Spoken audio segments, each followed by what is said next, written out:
નેત્રંગના કેલ્વી કુવા બેડોલી રોડ ઉપર યુવાનનો મૃતદેહ મળી આવતા પંથકમાં ચકચાર મચી ગઈ છે।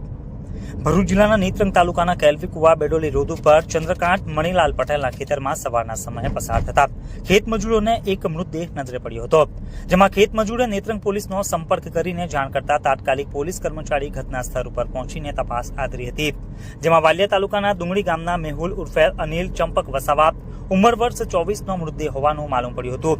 નેત્રંગ પોલીસે બનાવની ગંભીરતા જાણી યુવાનના મૃતદેહને નેત્રંગ તાલુકા મથકે આવેલ સામૂહિક આરોગ્ય કેન્દ્રમાં પીએમ અર્થે ખસેડ્યો હતો। ઉલ્લેખનીય છે કે કેલ્વી કુવા બેડોલી રોડ ઉપરથી 24 વર્ષીય યુવાનનો મૃતદેહ મળતા યુવાને આત્મહત્યા કરી કે યુવાનની હત્યા કરવામાં આવી છે, જે રહસ્ય હાલ અકબંધ રહ્યું છે।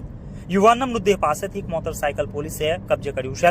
અંકલેશ્વર વિભાગીય પોલીસ વડા ડોક્ટર કુશલ ઓઝા અને પોલીસ કર્મચારી ઘટના સ્થળની મુલાકાત કરીને કાયદેસરની કાર્યવાહી હાથ ધરી રહ્યા છે।